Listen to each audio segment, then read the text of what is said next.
So how do you kick your weeks? How do you kick your week off, man? All right, like it's Monday, you go, okay. I got let's see.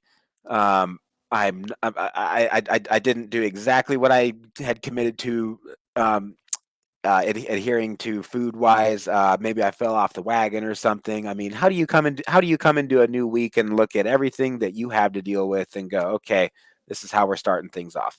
I hope that makes Great, sense. great question. And I think I understand the context that you're asking the question. So I'm going to answer that, but I'm also going to say, like, for me, I've been working 6 days a week doing personal training and nutrition coaching. Recently, I've even, started working on Saturday mornings, which is typically my only day off. And I just have Hmm. to say that, like, when you, when you feel like you are, um, when you're chasing what one of my clients who is an author about finances calls your soul purpose, SOUL purpose.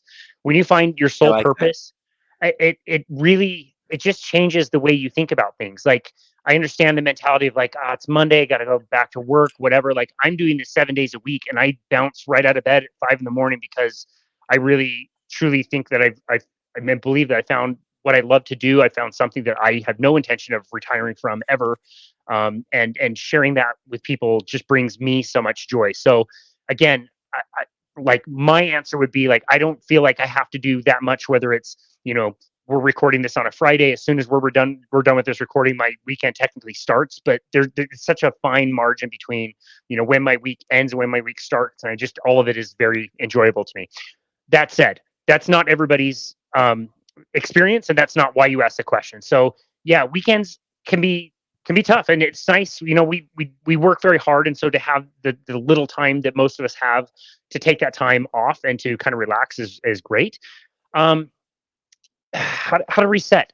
I think the best way to reset is not to fall too far off the wagon to begin with, and that again can be a challenge for people.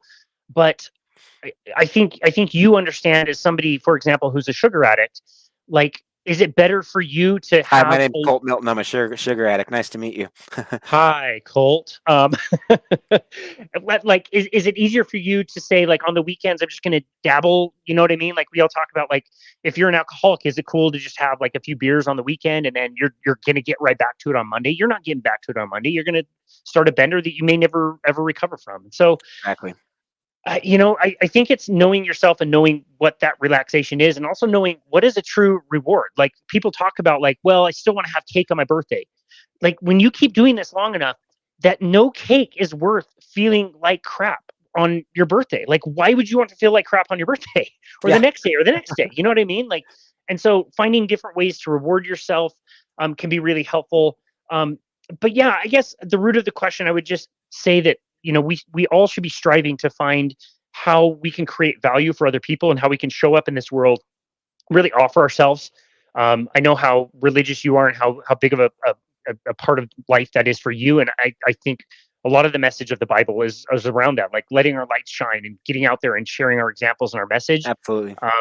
is I think really critical. So again, a very long, rambly way to answer the question. Hopefully I did adequately. No, thanks a lot for that, and I love where you went with it too. Because if you're, of course, if you're trying to stop smoking cigarettes, then it doesn't mean that every Friday and Saturday you get to smoke cigarettes and then you're back to zero on Monday.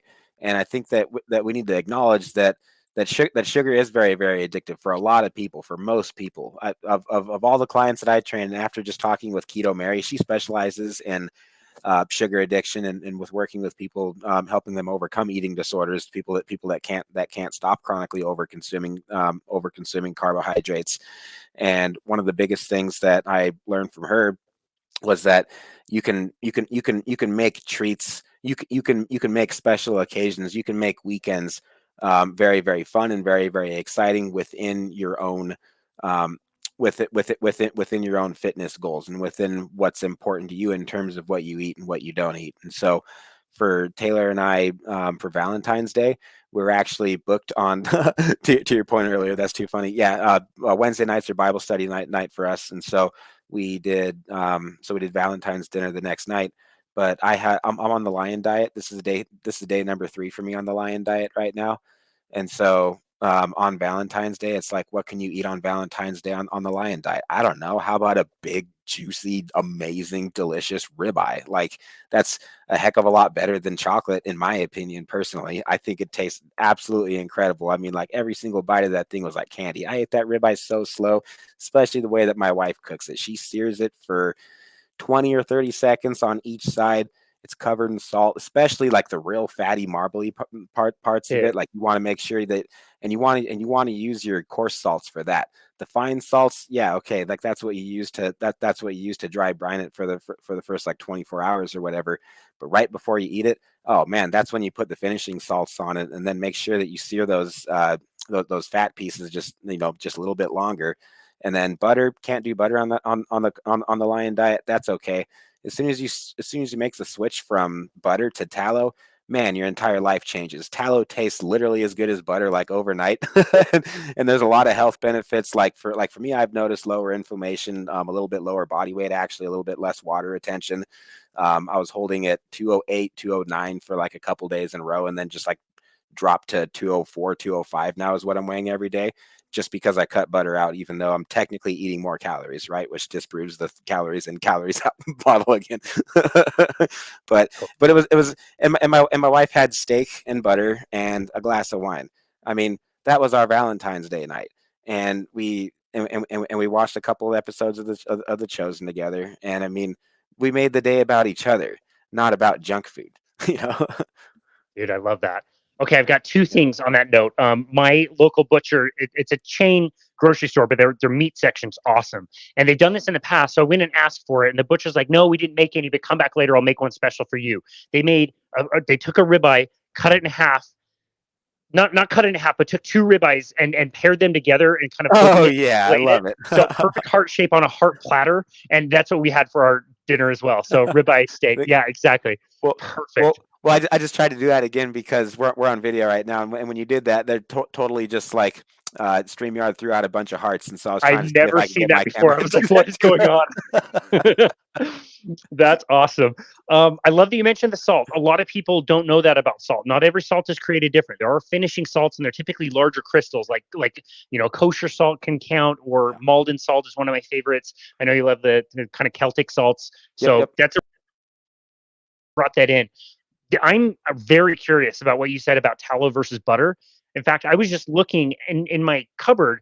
We used to do briskets all the time, and briskets just render tons of tallow, even after you trim them.